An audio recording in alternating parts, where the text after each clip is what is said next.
Shabbat Shalom. We are going to start tonight on page 3, welcoming the energies, the feminine energies of Shabbat into this space. Lachadodi.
Please be seated.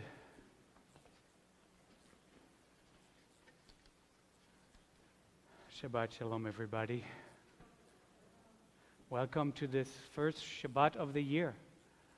It's good to have you here. Welcome to those of you joining us from home. Thank you for welcoming us into your space to celebrate together as a community, in person or from afar. Yet another Shabbat together. As always, we'll enter into this space, into this time,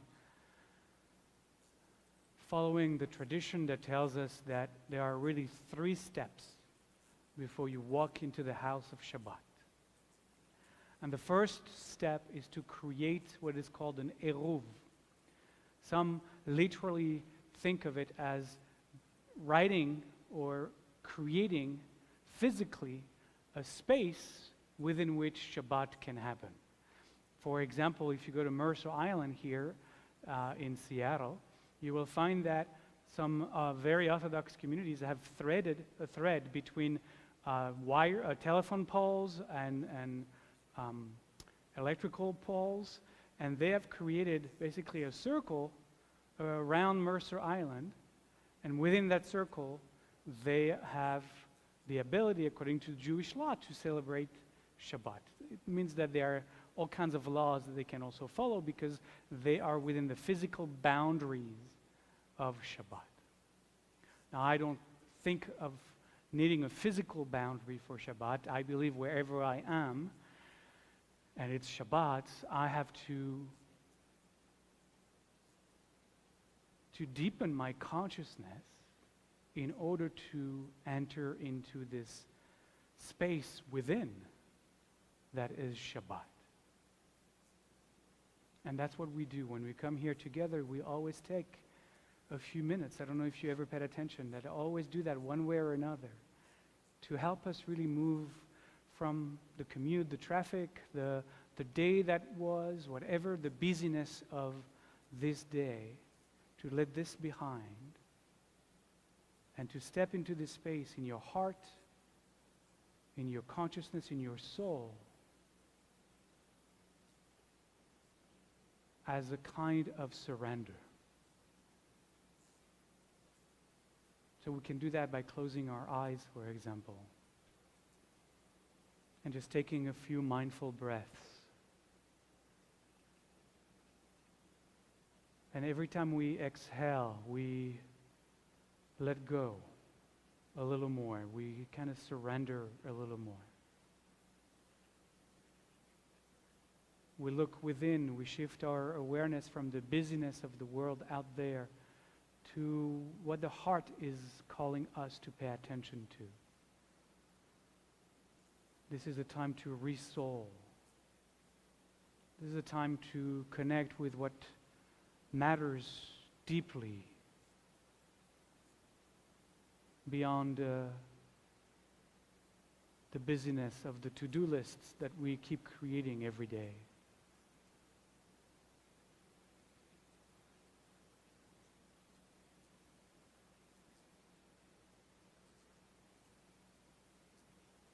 Shabbat is a time to rest, but to rest not just our physical body, although that is important, but in resting our physical body, we also rest as awareness.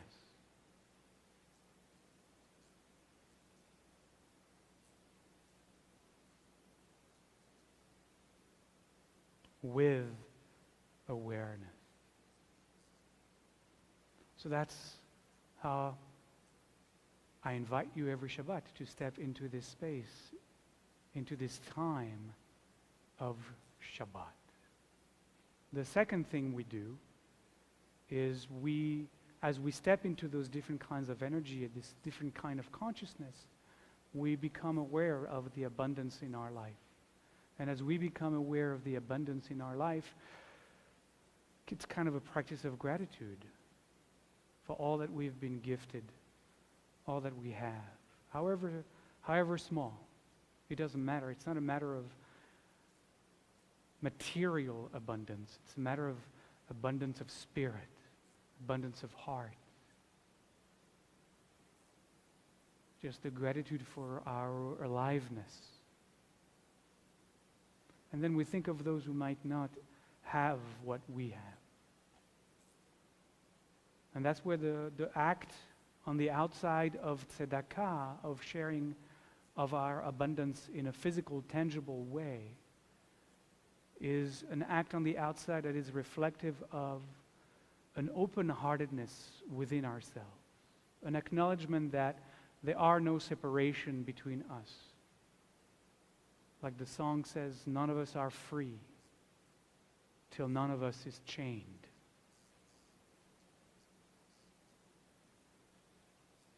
So I'm inviting you now, those of you here in this space tonight, to find our tzedakah box, and in a moment to share a little bit of your physical abundance, and you can do that at home as well. You can go to our website, click on the left side where it says donation. It'll drop you to a page where you can make a donation. Where it says TYPE type, just there's a drop-down menu with the arrow, and find where it says tzedakah. And since this is January, we have a new tzedakah organization to which your gifts will go. Your board of directors is chosen for these next 3 months to support an organization called Amara, A-M-A-R-A. It's an organization that is offering programs and services to families engaged with foster care and adoption, as well as to families and adoptees post-adoption. And their commitment is to be there for a long-term positive outcome for children and families. And their work, their core work is toward healing, racial and LGBTQIA+ equity and transformation of the child welfare system. And we want to support them these next 3 months. You know, especially at the time of COVID, it's even more, it's in general very challenging to be in the system of children welfare, but in the times of COVID, it's even more of a challenge. So please find your way to our donation page on our website, and you here, please find your way to the back of the space here to share of your abundance. In the meantime, we are singing Sim Shalom. It's on page 30 of your prayer book, and I'm going to ask those lighting candles to please come forward.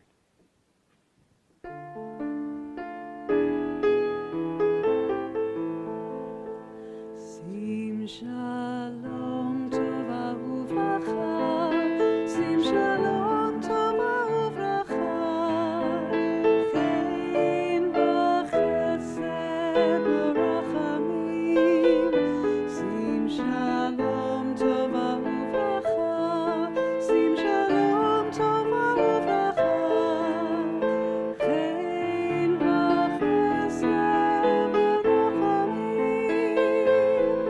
Aleinu ve'yakol Yisrael Amecha, Sim Shalom. Aleinu ve'yakol Yisrael Amecha, Sim Shalom. Sim Shalom Tova Uvracha, Sim Shalom Tova Uvracha, Chen v'chesed v'rachamim, Sim Shalom Tova Uvracha, Sim Shalom Tova Uvracha, Chen v'chesed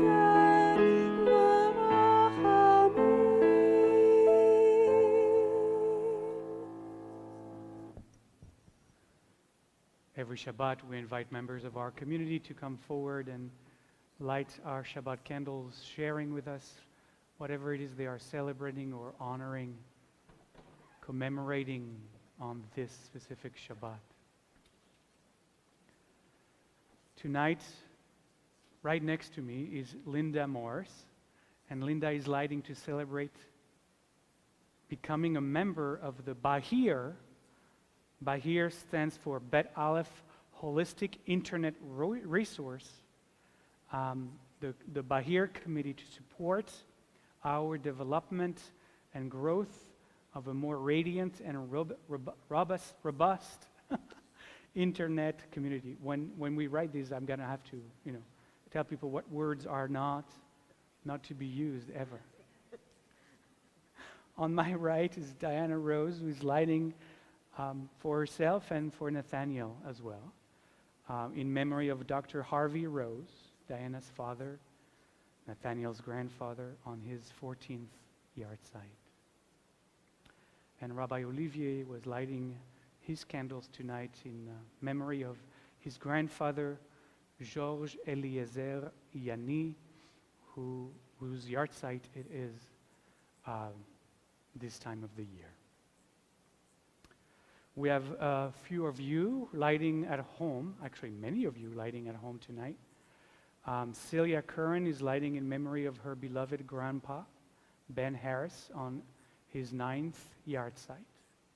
Ellen Lyons is lighting her candles tonight in observance of her father's 46th yahrzeit. His name was Arthur Jack Baldoff. Bernice Tansman is lighting tonight at home as she remembers her sister, Iris Tansman Donahue, on her 38th yahrzeit. And she writes that she would also like to thank Rabbi Olivier, the musicians, and all of the support staff and volunteers who make Shabbat services so moving. Carol Grant is at home also lighting her candles in memory of family friend Ted Kuwana, who passed away January 1st. Carol's family's heart goes out to their grieving friends. They include Ted's spouse, Jane Kuwana, his daughter, Ellen Kuwana, and her husband, Luke Hoffman, and their 2 children, Mika and Kira. Linda Moldauer is lighting a candle in honor of Carol Grant's fascinating speakers forum, which was earlier this week, about her mother and her family's escape from Germany to Seattle, just in time to be safe and save their lives from the Holocaust. And she spent many hours poring over documents and piecing together long forgotten history. And Linda is deeply grateful for this very deep and personal sharing. And Linda is also lighting for her 74th birthday tomorrow. Mazel tov. Elizabeth Heath is lighting in memory of her friend, Murray Gordon, who was truly a mensch, bringing laughter and a caring heart and a creative spirit to everyone he met. He passed away on December 23rd. And last, lighting from home is Pesha Klein, remembering her aunt, Rose Klein, who passed away this day in 1961. And I invite you to hold in your heart maybe someone you remember tonight, or to look within what you are wanting to bless, what you're wanting to kindle tonight, what light you're looking to bring into your life. The blessing, the words of the blessing is on page 1. We cover our eyes to remind ourselves that we are blessing the light awakening within each and every one of us. Baruch atah Adonai Eloheinu melech haolam asher kiddushanu b'mitzvotav v'tzivanu להדליק נר של שבת.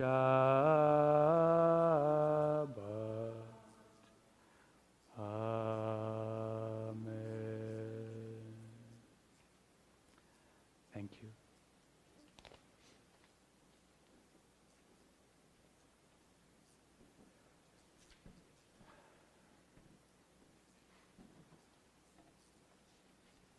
So in just a moment, we'll continue on page 5 with the Baruch Hu.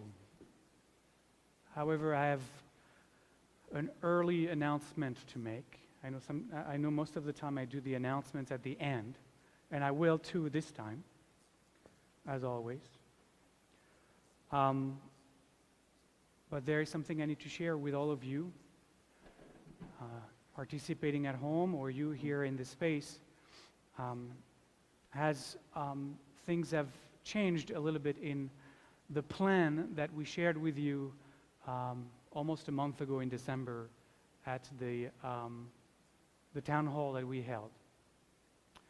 And though we had the intention to do what we needed to do for in the next few months, look at other options than this space, things have come to us in an email yesterday morning that in fact our ability to use the parking at the polyclinic is no longer a possibility. The polyclinic has canceled their agreement with Seattle First Baptist Church, and as of the end of this month we will have no parking whatsoever for us to be able to host our Shabbat services here.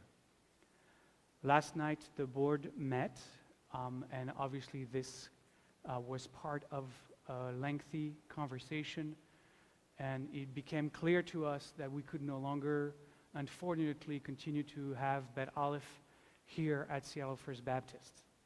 and that we are now obligated, we have no choice but to leave Seattle First Baptist and speed up the process of trying to find a new home.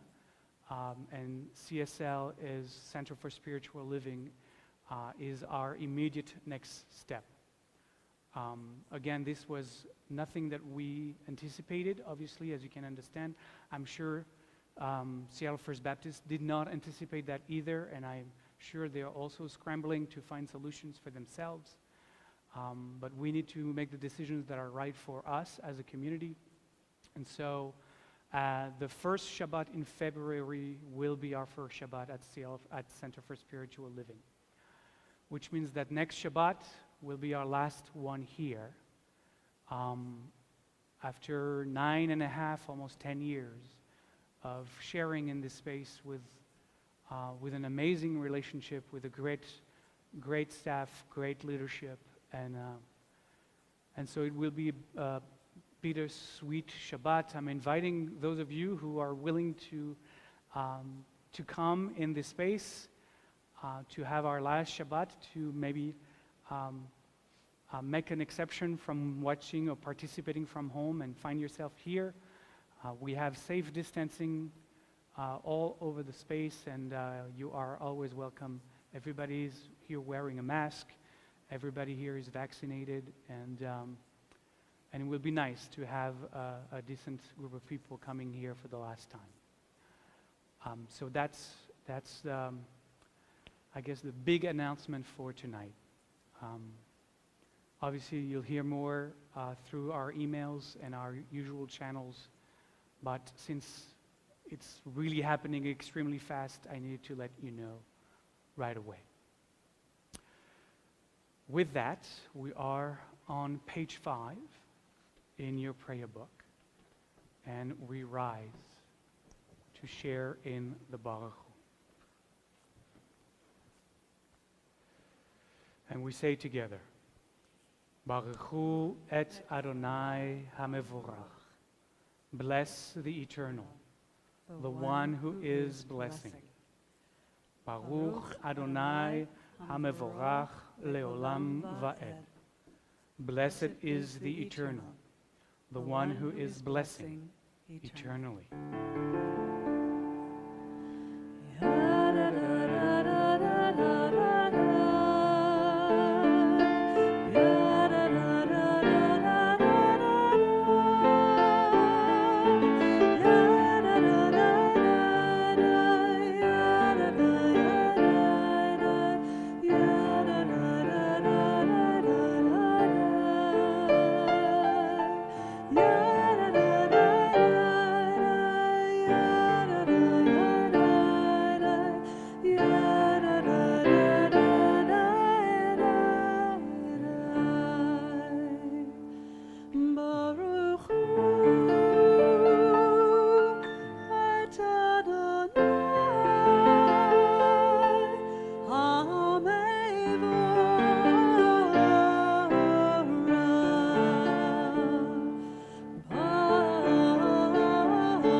Please be seated.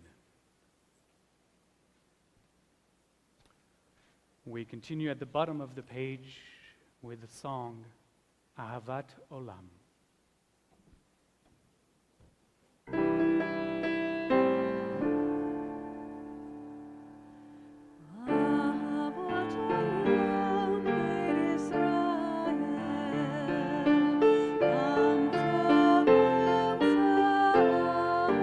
Torah u'mitzvot, chukim u'mishpatim,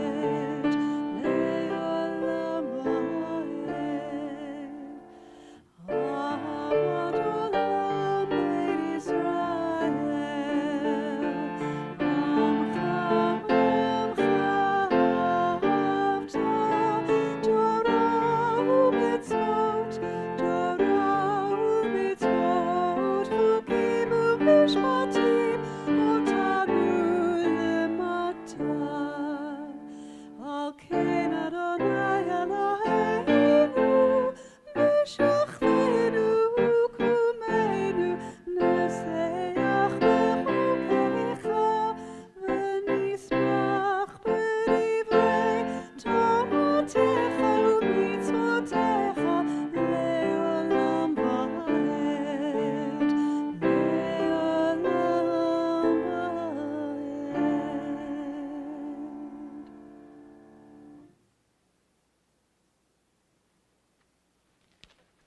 In this Shabbat, we're going to remain seated for the Shema, since we already are. Different communities, different traditions.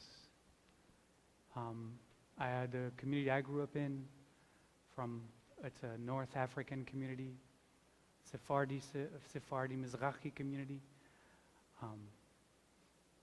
That's where my family is from. For the Shema, everybody sat down. In fact, even for the Baruch Hu, I remember for the Baruch Hu, we were all sitting down, and then when it came time to say Baruch Hu, everybody went like this, and then sat back down. It's really interesting, kind of little dance. But then I came here, and I discovered that in this community and other communities, Ashkenazi communities here in the U.S., people do the Shema standing. So I wasn't going to be deterred, and I had to figure out which one was right, thinking I was, or my family was.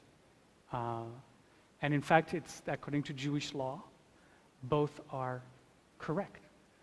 It's not an either or, it's an and yes. So I love when everybody's right, everybody's right. So I just close your eyes, because we're about to share together the most powerful, I think, verse in all of Torah. It's no mistake that it became the central affirmation of our tradition, that our rabbis put it right at the center of worship. And also told us that this is the one sentence that we are to say as we breathe our last breath. It has to be on our lips. When we chant the Ve'ahavta, after that it says that we should have these words always in our consciousness. We have to repeat them when we sit in our house. To me that means when we meditate. And we use these 6 words as a mantra for meditation. But we also are to repeat these words when we walk on our way, meaning when we do the busyness of the day. And then when we lie down and when we rise up. Really, we have to have these words present in our consciousness almost all the time. Why? Because these are words that are connecting us to Source. These are words that are helping us as we recite them, as we hold them in consciousness, that remind us that there is more to this reality than what our little ego is telling us. That in fact, despite the illusion of separation, all of this is really the expression of oneness, including each and every one of us. That it is ridiculous to be at war with anybody, because everybody else is also an expression of the divine. If we like God being at war with God, it makes no sense.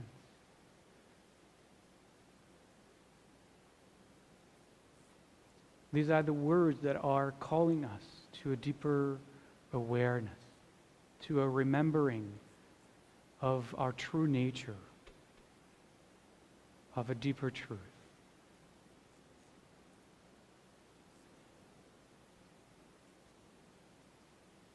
If you need to open your eyes to look at the words, you can. If you don't, just say the words with me.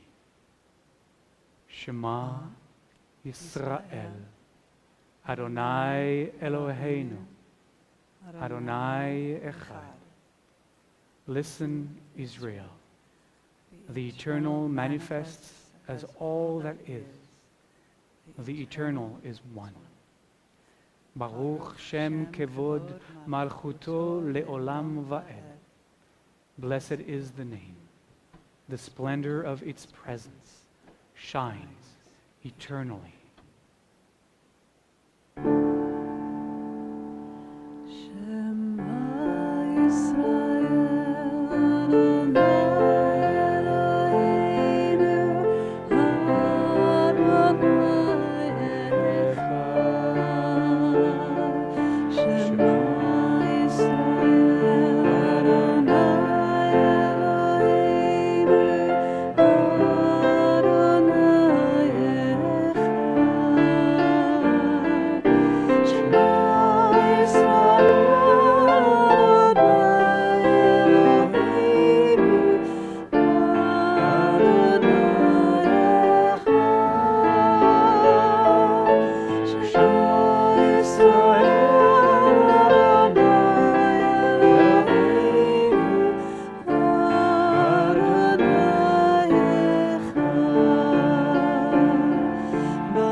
And the only thing left to do,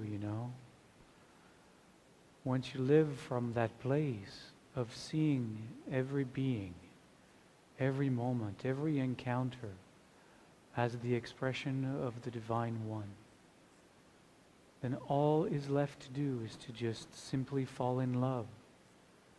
Fall in love with the whole thing. What else? What else can you do? And this is what the Ve'ahavta invites us to drop into.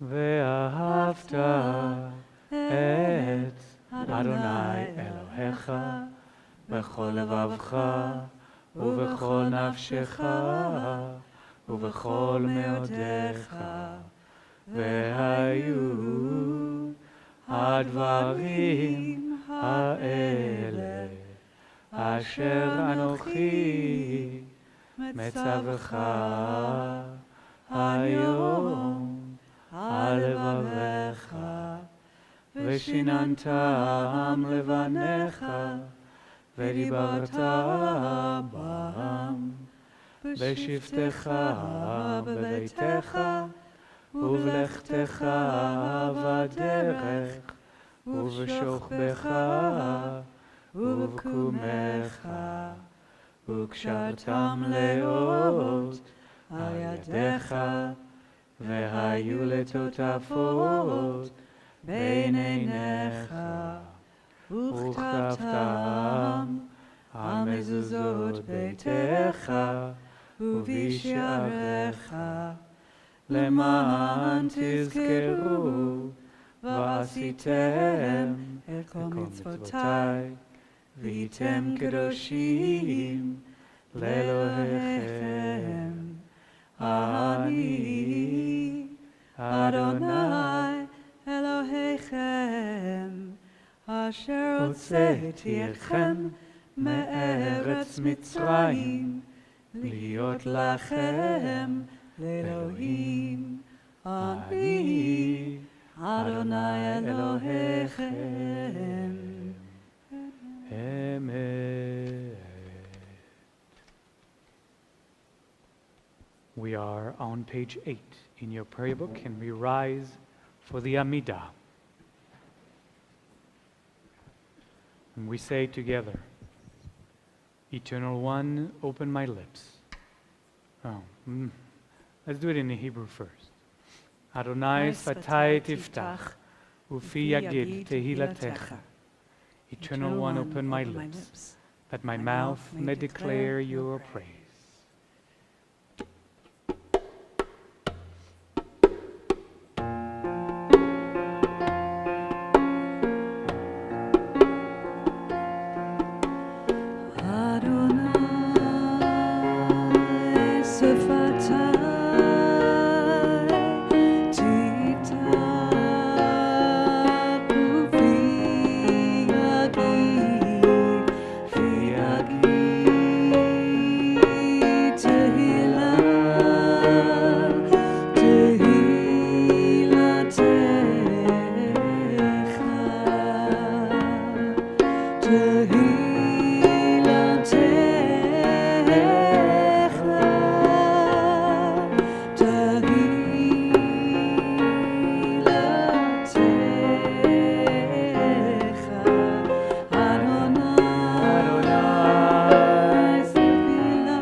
Baruch atah Adonai Eloheinu ve'Elohei avotenu ve'imotenu Elohei Avraham Elohei Yitzchak ve'Elohei Yaakov Elohei Sarah Elohei Rivka Elohei Leah ואלוהי רחל, האל הגדול, הגיבור והנורא, אל עליון, גומל חסדים טובים, וקונה הכל, וזוכר חסדי אבות ואימהות, ומביא גאולה לבני בניהם,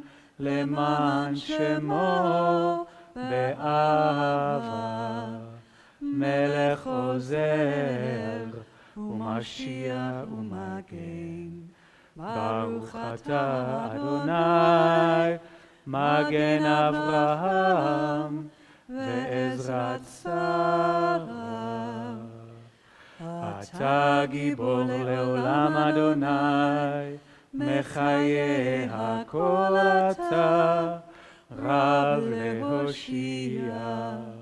מכלכל חיים בחסד, מחיי הכל ברחמים רבים.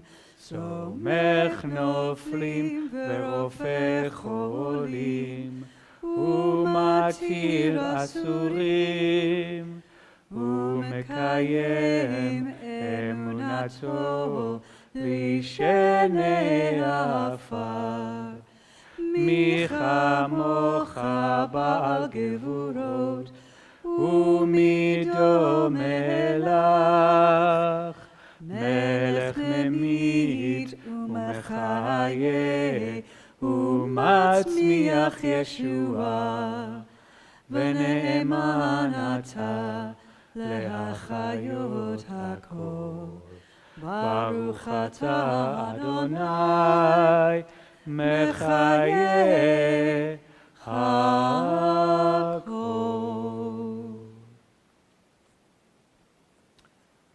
You may be seated.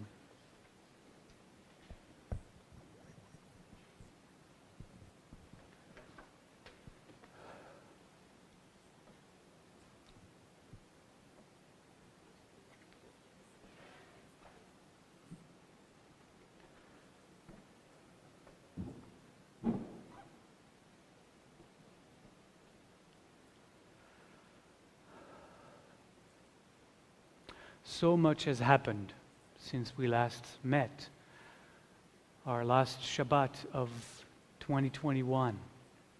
If you remember, I shared with you the last chapters of the book of Genesis, as on that Shabbat in December, we closed the book of Genesis.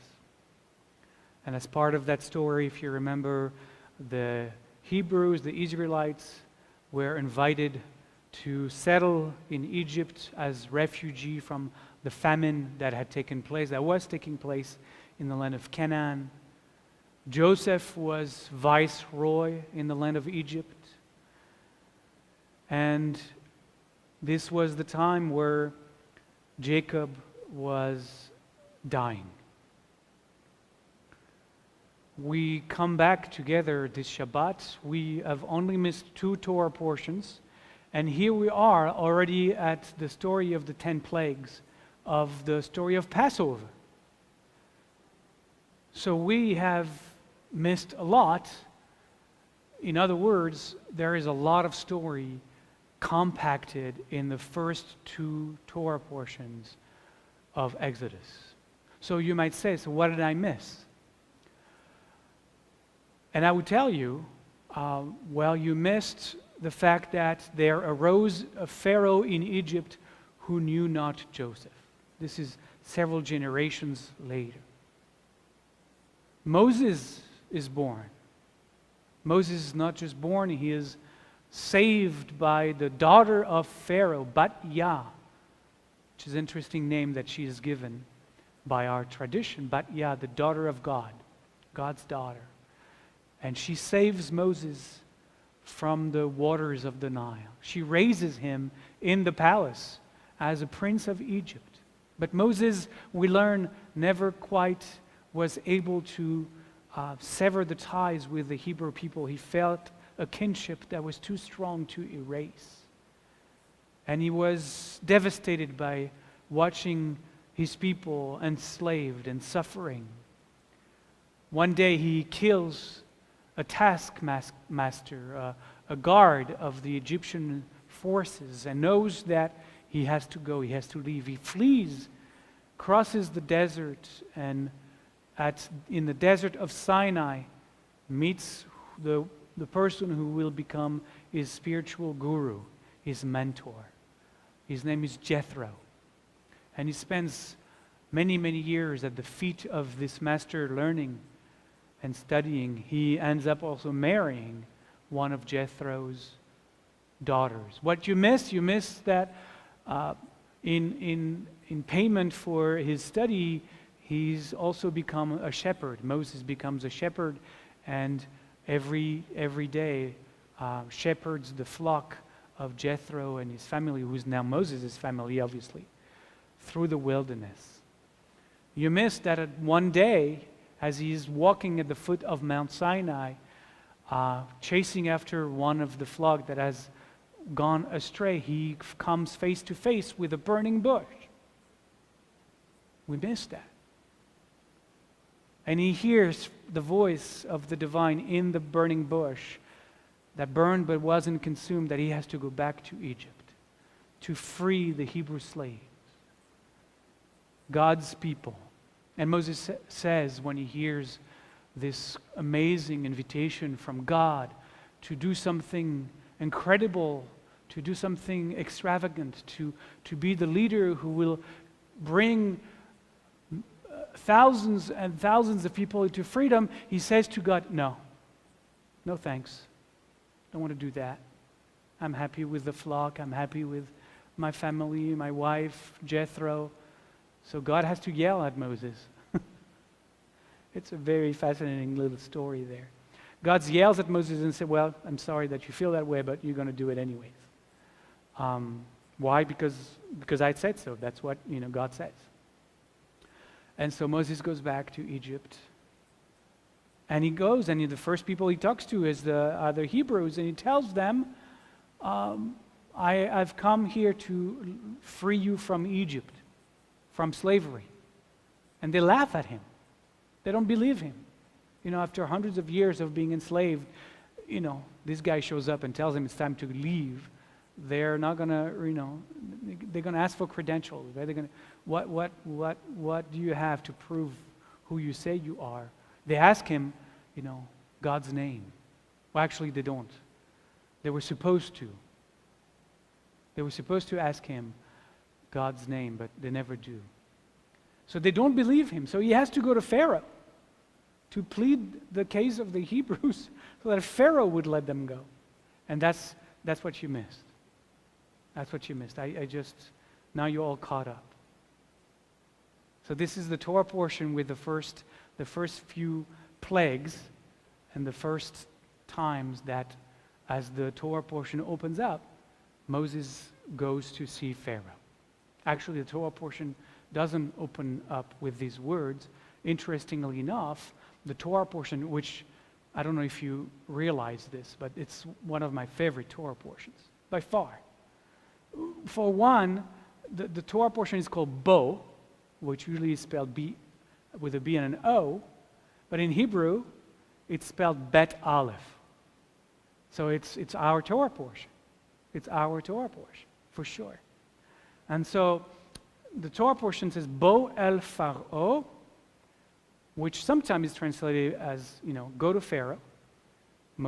God says to Moses, go to Pharaoh. But in fact, the Hebrew actually doesn't say, go to Pharaoh. It says, Bo el Pharaoh. Bo means come. Come to Pharaoh. And that's kind of a weird way to phrase that sentence, because God has said to many other heroes of Torah to go and do things. And like if you remember Abraham is told, Lech lecha. Lech means go. Go, I'll show you the land where that you will settle. Go to Pharaoh. Lech. But here it's not lech, it's bo, it's come. So the rabbis are puzzled. Why? Why is the Torah using this word, come to Pharaoh, and not lech to Pharaoh? Maybe because this is not, the story that is actually happening in the outer world. It's actually not a literal story. Maybe the kind of movement that Moses is invited to do has very little to do, in fact, with physically going anywhere. Perhaps through Moses, God is inviting us, you and me, to come to Pharaoh. Now, if that's the case, then we have to understand, what does Pharaoh represent spiritually? What is that word?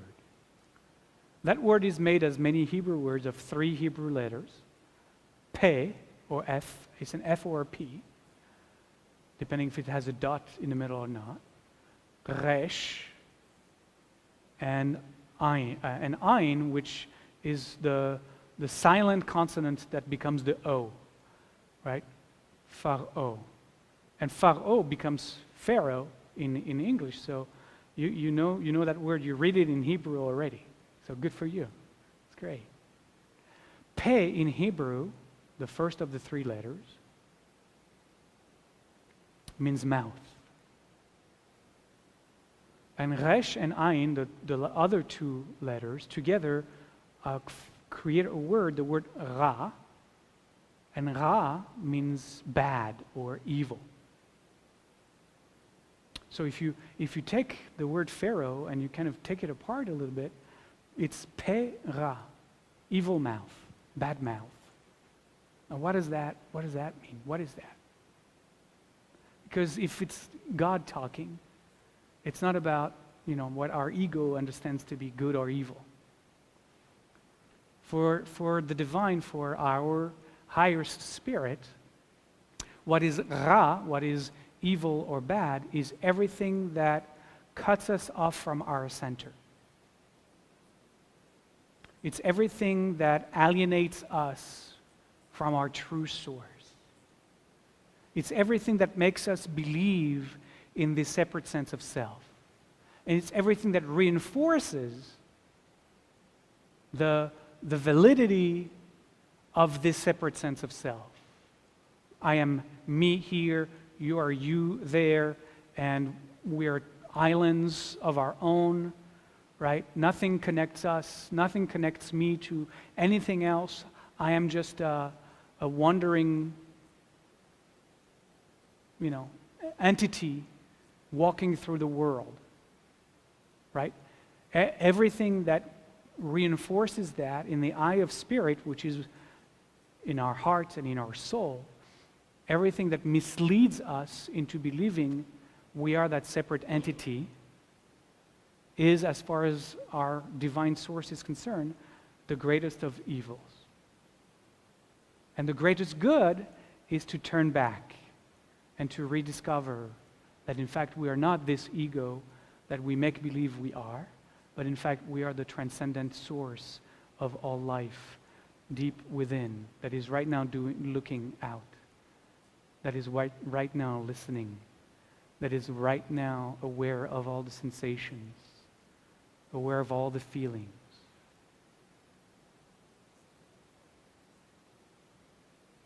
And the way to do that in Jewish tradition, of course, is through mitzvah.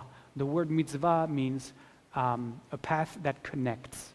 That's what mitzvah at its core mean. Connectedness.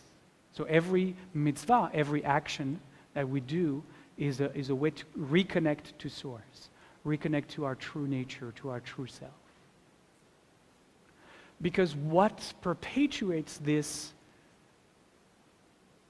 illusory separate sense of selves, this entrenched ego, this island that we believe ourselves to be, is our Pe Ra, is our inner narrator, is our inner speaker, right? The bad mouther, if you want, that keeps telling us the story of me. Like if you look at 99% of everything you think is always self-referential. It's always about the story of me, right? So whether it's our thought or whether it's our talk, right? Through our language, through our wording, inner or outer, we actually perpetuate or even entrench that separate sense of self. We validate, we make believe it is real, it is true. So maybe what the Torah is telling us, what God is inviting us into, however you understand that to be, is actually to come to Pharaoh. Not to avoid it, not to try to find spiritual practices where we're going to just ignore the ego and just engage in all the good stuff of the practical of practical spirituality, and just the ego, we're not going to deal with that. But the Torah says, no, you have to come to Pharaoh. See, it doesn't say go to Pharaoh, because when we say go to Pharaoh, it feels like it's out there somewhere. We have to go somewhere. But when we coming is the sense of going in, coming in. Because the only way out is through. The only way beyond this separate sense of self that really causes our suffering. Every suffering in our life has come from there. And if we want to move beyond that ongoing war with ourselves, that ongoing war with the world, then we have to come to Pharaoh. We have to come and look and see what does this Pharaoh look like in yourself? How does this Pharaoh manifest? What are its likes and dislikes? What are its trigger points?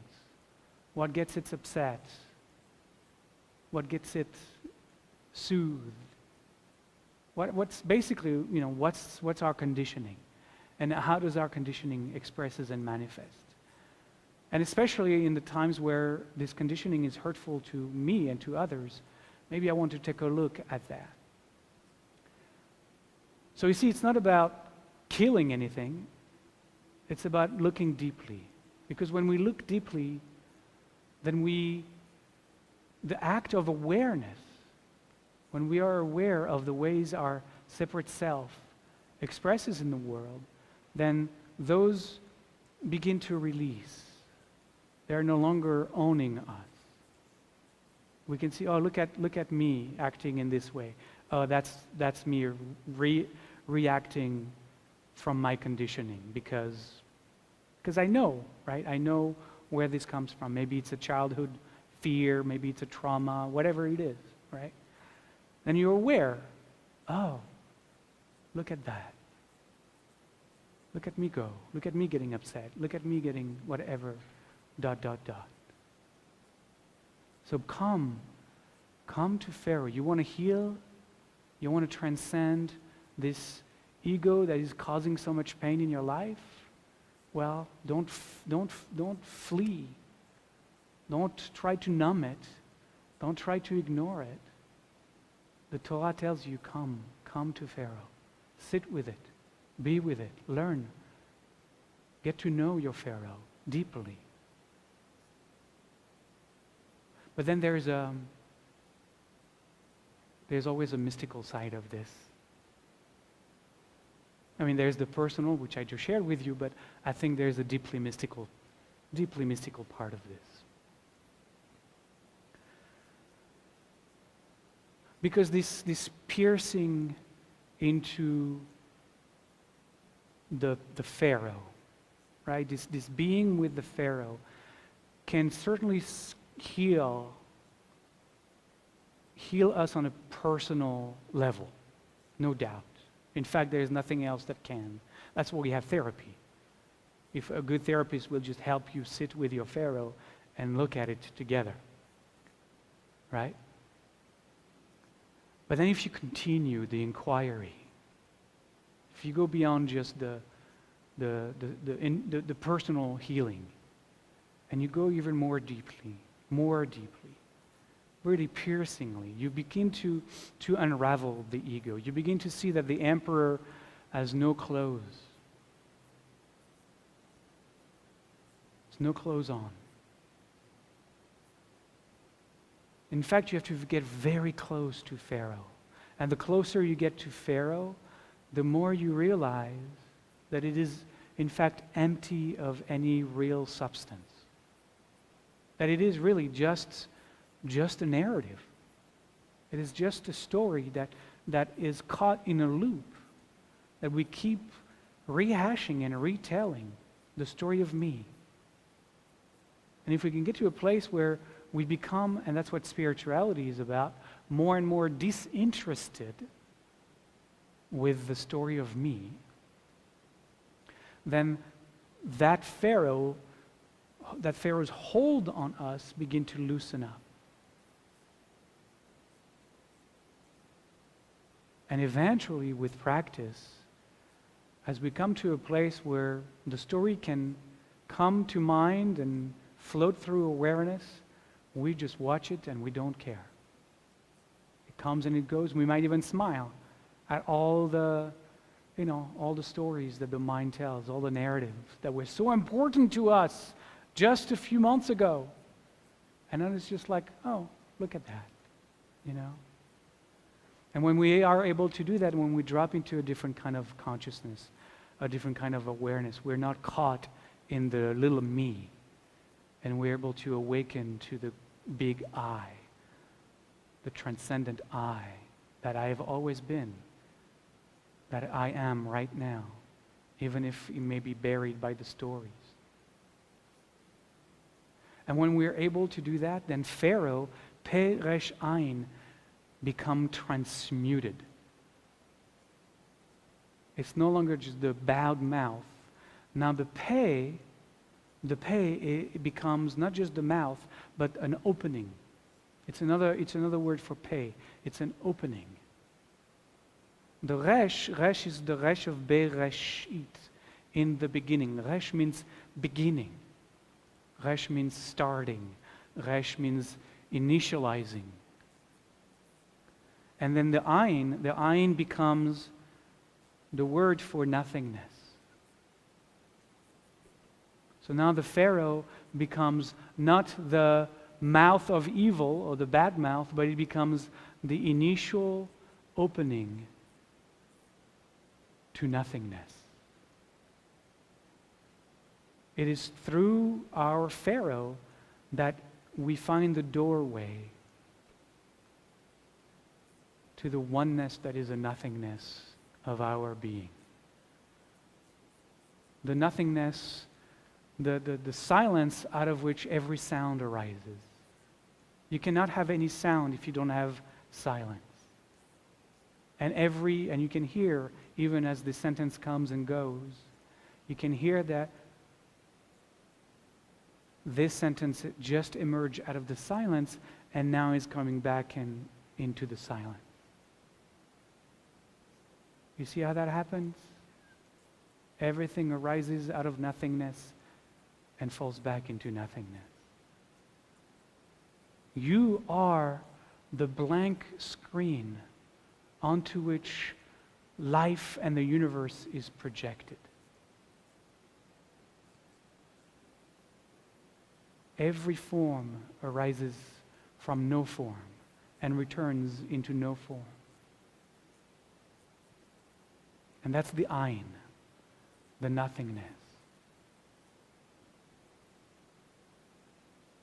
So the journey of spirituality is an ongoing, piercing journey through our Pharaoh within, until nothing is left of it but the nothingness at the source of who we are, the totality of being that is our birthright and our inheritance.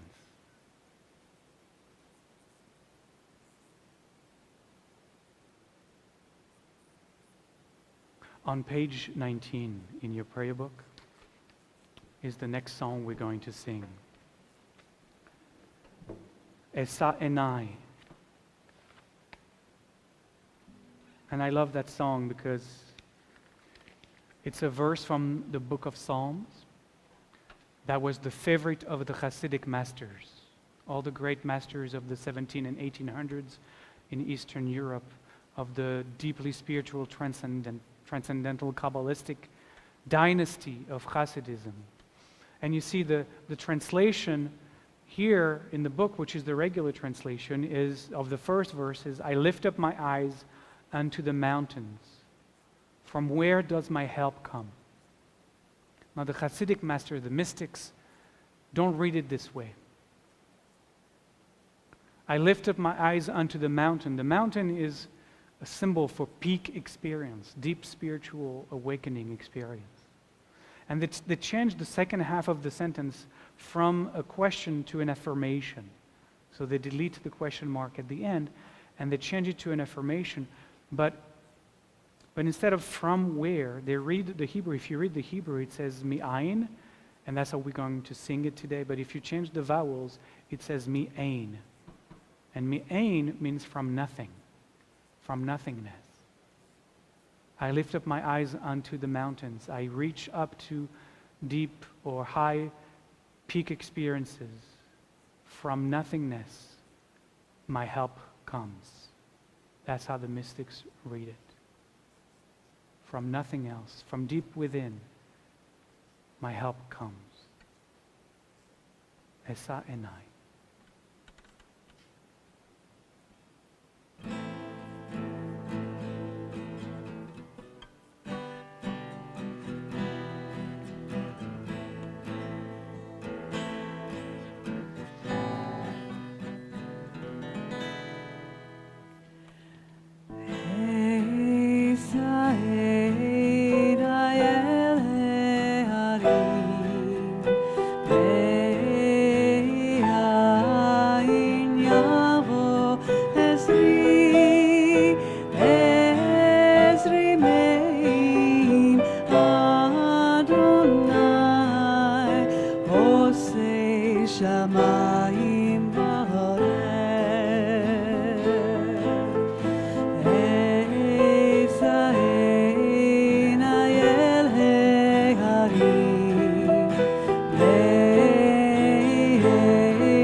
And just stay with the energies of the song.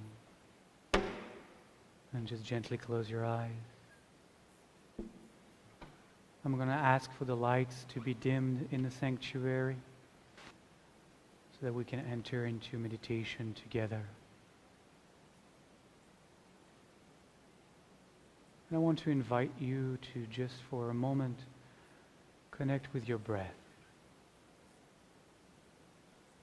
Just gently watching the breath coming and going. The belly rising and falling. And see if we can relax completely every time we exhale. To let go. To surrender.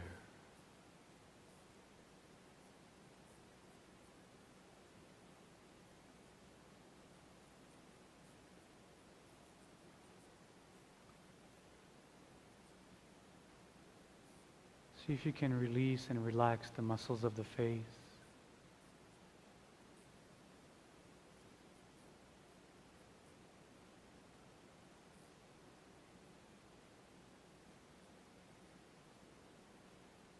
And just with your heart wide open, just say, I am here.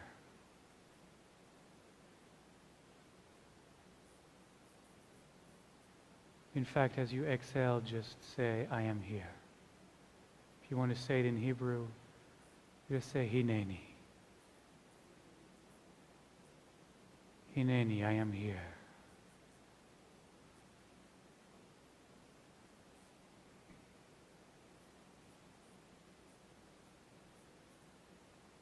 Now rest back. Rest back as that awareness that is aware of the thoughts, of the sensations of the body, of whatever emotion is arising for you. Just be that which observes all of it, but don't get attached to any of it. Just observe. Just remain aware. That's it.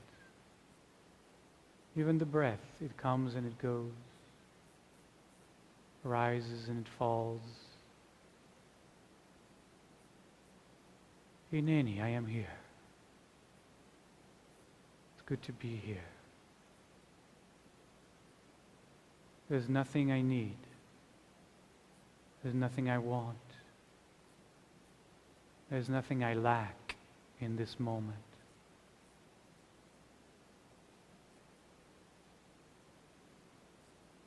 There are no expectations I have. No preferences for this moment to be another way than it is, this way or that way. It is just the way it is, and I have no preference at all. I can just be at home right now, in this moment, without a care in the world. I'll pick it all up at the end of Shabbat services, but for now, I am pure, clean slate. I am not this, I am not that. I simply am. I don't have to pretend to be anyone. I can just drop any role that I usually play. I don't have to play any role right now. I can let go of that.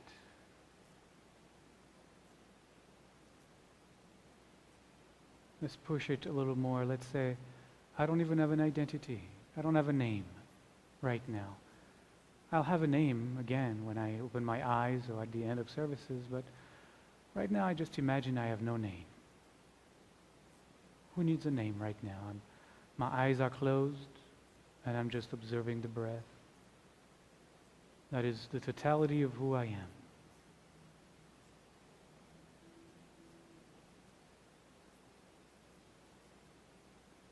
There's great freedom right now, not having to be anyone or pretend to be anything for anyone else, not to seek approval for anyone, from anyone. I'm just alive, and that's enough. That is enough. I am enough. Hineni, I am here. In fact, I have always been here. I have never moved. It's you who pretended to be this or do that or play this role but ultimately behind all that, I have always been here, free of all of that. And this role you play from time to time, it comes and it goes, and I'm always here. I've always been here. I always be here. I have no name. I am just presence. I'm just observer. I'm just aware.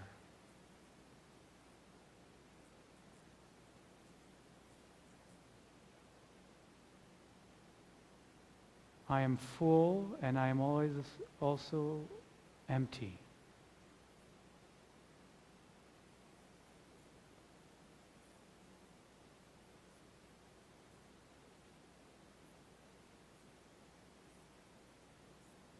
I don't have any enemies. I have nothing to defend, nothing to protect. I am just here, Hineni. I don't have your name. That's just the name you're giving to the character in the story. I exist before the story. In fact, the story arises within me and I can just see it.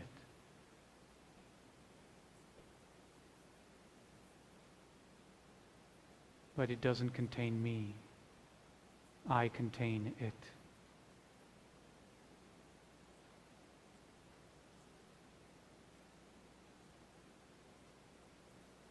I am vaster than the universe. I include everything.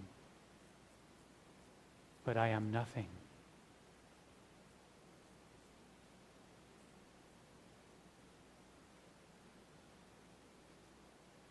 And I'm right here. So you don't even need to look for me. You just need to pierce through the Pharaoh to find me. I'm right here. I've always been here. I've been waiting for you all this time. You to find who you truly are.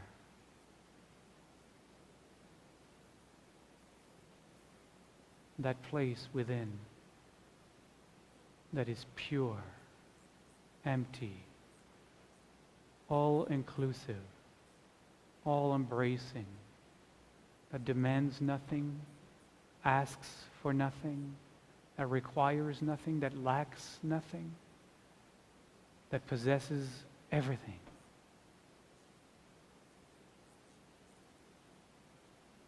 I am pure love. I am pure joy. Not conditional love, not conditional joy. I am joy that doesn't depend on anything. Because I am truth.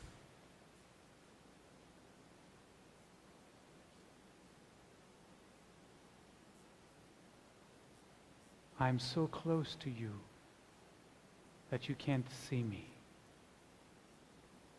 You can't see me because I am that which is doing the looking. And so as long as you're looking for me, you'll never find me. Because I'm already behind the eyes that are doing the looking.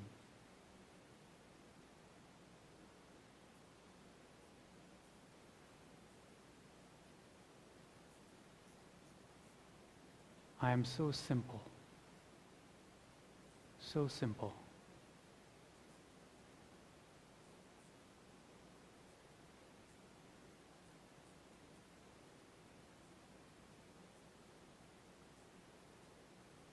I am the one, I am, I am. I am the one, I am, I am. I am the one, I am, I am. I am the one, I am,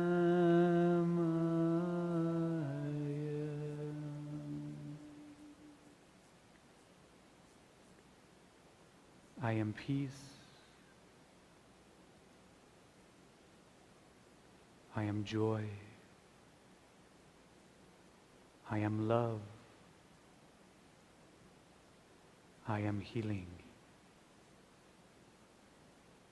I am the journey of healing that brings you back to me.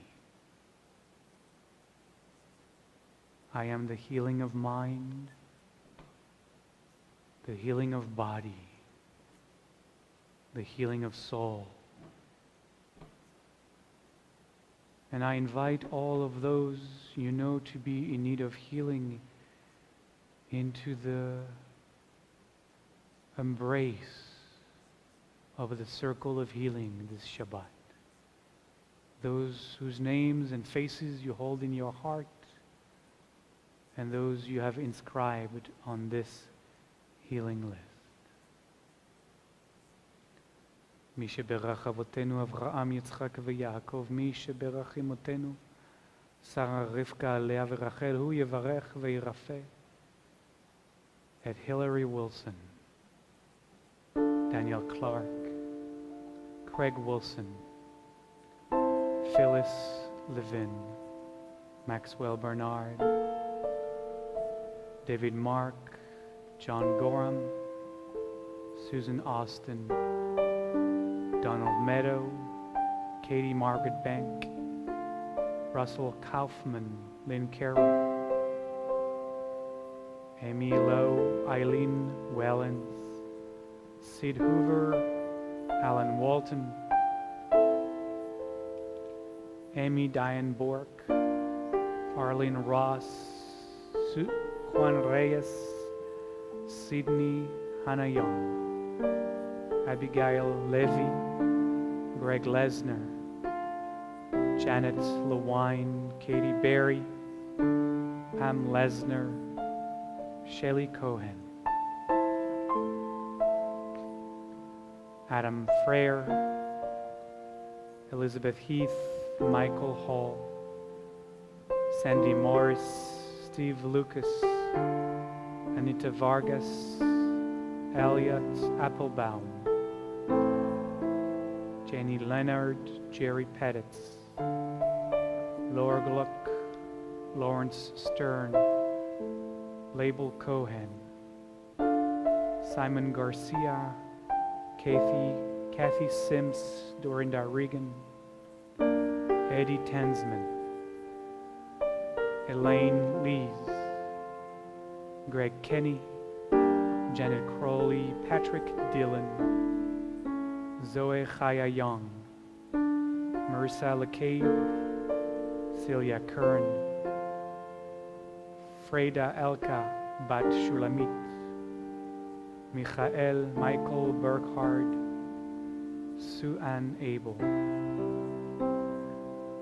Sarah Posey, Rabbi Michael Lerner, Shaki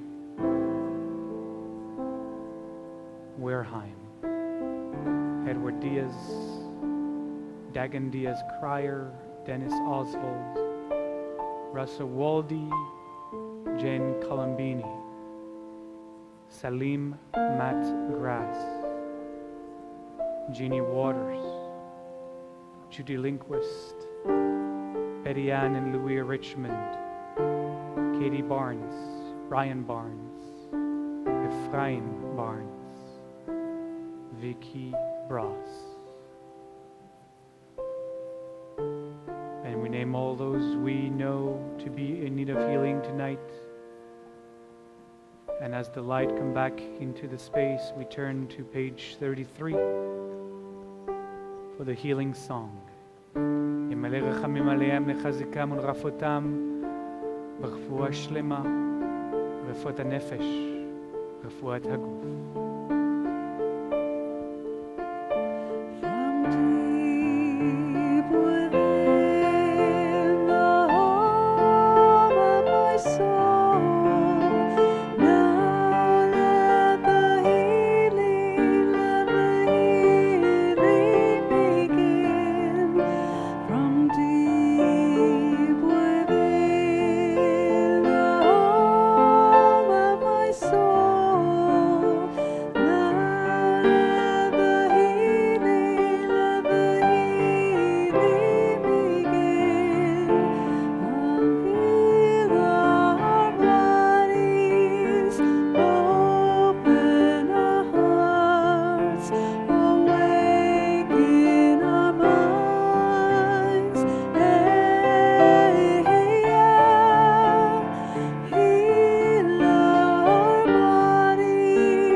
we continue on page 12 for the concluding moments of our Shabbat service, and we rise for the Aleinu.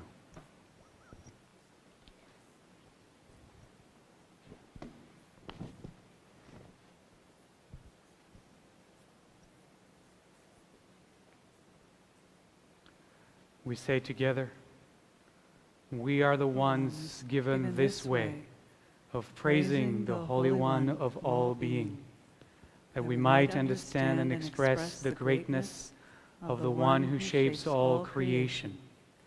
We celebrate our uniqueness and that of others, and seek to discover the wonder that we are. Therefore we bend the knees, we bow, and we proclaim our gratitude before the ruler of all rulers, the Holy One of all being. As it is said, then we shall truly realize the Eternal One as universal being. And on that day, the unity of being shall be celebrated by all. Aleinu leshabeach la'adon hakol, לתת גדולה ליוצר בראשית, שלא עשנו כגויי הארצות, ולא שמנו כמשפחות האדמה, שלא שם חלקנו כהם, וגורלנו ככל המונם. ואנחנו קוראים ומשתחווים ומודים לפני מלך מלכי המלכים הקדוש ברוך הוא. ונאמר והיה אדוני למלך על כל הארץ. ביום ההוא יהיה אדוני אחד, ושמו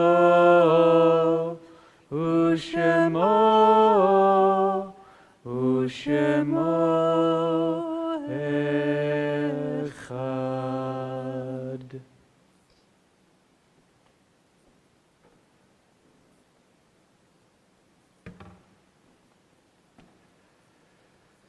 On page 13 is the Mourner's Kaddish.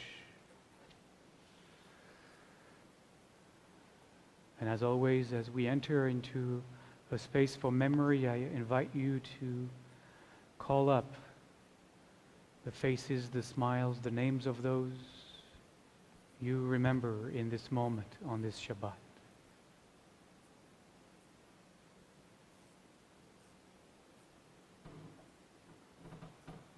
We call the names of those you have lovingly inscribed on our memorial lists. Those who have made their transition in recent days and weeks. Ted Kuwana, Murray Gordon, Rusty Citron, Bob Harmish, Lillian Denker, Jerry Sutton, Jalaluddin Loras, Donna Mary Harris, and Nan Benson. On the Shabbat, we also hold light in memory those who have made their transition this past year. Mark Sinclair, Carol Cohen, Carl Robert Finkelstein, Judy Turan, Ava Buyadosh, Daryl Summers, Gloria Funston, Yitzchak Leib, Ben Aharon Vebela, Norman Lubitsch, Marcia Whelan, Jack Cohen, Jeffrey Hollingsworth, Francesca Tolchin, Jaden Jones, Patrick Henhelt, Stephen Skip Wayne, Mike Levin, Jeannie Warner, Willard Harlow, Elizabeth Egan, Gilbert Feldman, Lavi Cohen, Ruth Veldy Cowan, Marshall Hartman, Janet Koloff, Roberta Allor, Samuel Gershonovich, Harry Laufer, Pauline Morris, Daniel Glosser, Michael Spiegel, Michael Ben Yaakov Vetzara, Chris Werner Marshall. On this Shabbat, we also hold light of memory those whose yahrzeit happens at this time of the year. Dr. Harvey Rose, Arthur Jack Baldoff, Iris Tensman Donahue, Ben Harris, Alvin Coleman, William Todd, Jamia Lehner, Georges Yanni, Ben Bernstein, Gary Atkinson, Judith Ellen Bernstein, and Rose Klein. And we name in our heart those we include in our Kaddish tonight. Yitgadal v'yitkadash shemei Rabba, be'alma divrach chirutei v'yamlich malchutei, b'chayechon u'v'yamechon, u'v'chayei dechol beit Yisrael, ba'agala u'v'zman kariv v'imru amen.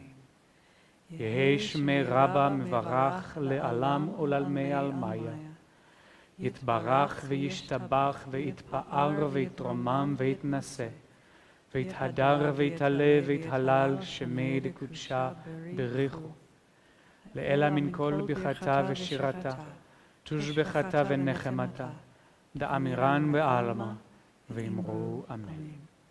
יהי שלמה רבה מן שמיה וחיים עלינו ועל כל ישראל ואמרו אמן. עושה שלום במרומיו, הוא יעשה שלום עלינו ועל כל ישראל ועל כל יושבי תבל, ואמרו אמן. May the one who creates harmony above make peace for us, for all the household of Israel, and for all the peoples of the world. And let us say, Amen. Amen. And as the challah and the little cup of wine or juice is making its way around the sanctuary, please grab one of each as I do. Thank you. Just a couple of announcements. We are starting again our class, our study of Maimonides' Guide of the Perplexed online tomorrow through Zoom. It's at 10:30 Pacific time. And you're all welcome to join us, whether you have any knowledge of the Guide of the Perplexed or none at all. We'll bring you up to speed in no time fast. Other thing is that we are moving forward at this point with the meditation retreat at the end of the month, Friday the 28th, Saturday the 29th, and Sunday the 30th. We are almost at capacity, so if you are, and what I mean by that is that we're doing half capacity from other years because of COVID. We want to make sure that everybody's safe. So we have to limit the number of people joining us. So there are still a few spots available if you want to attend in person, and there is 1,000 spaces available if you want to join us via Zoom. Okay, I think everybody here, hopefully at home, you had the chance and the opportunity to pour yourself a glass of wine or juice. Fruit of the vine is what we're looking to bless. So raise your cup. Baruch atah Adonai Eloheinu melech haolam borei peri hagafen. Amen. Baruch atah Adonai אלוהינו מלך העולם, אשר קידשנו במצוותיו ורצה בנו בשבת קודשו, באהבה וברצון הנחילנו, זיכרון למעשה וראשית, כי הוא יום תחילה למקרא קודש, זכר ליציאת מצרים.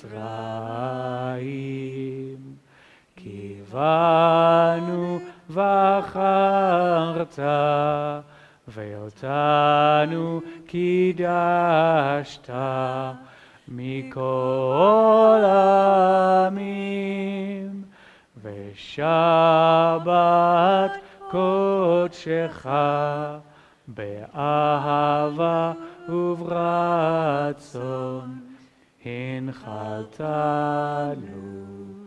ברוך אתה אדוני מקדש השבת. אמן. לחיים.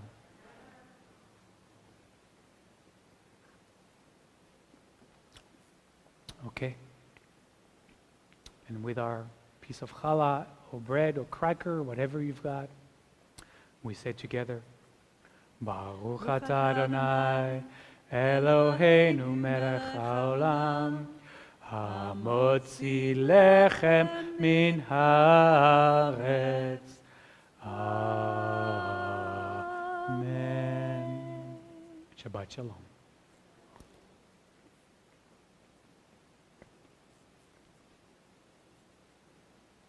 We'll close tonight with Osei Shalom.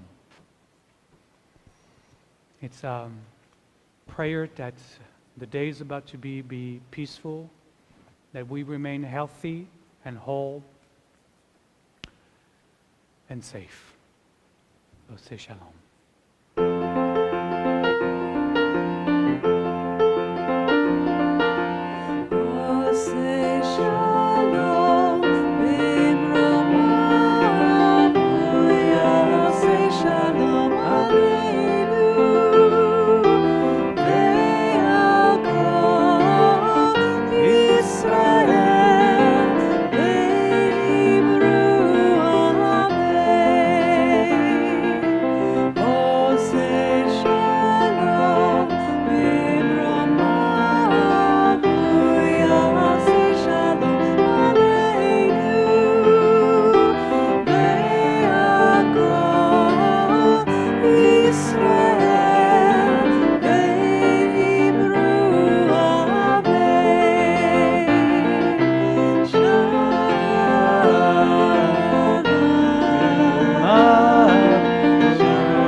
Shabbat shalom, everybody.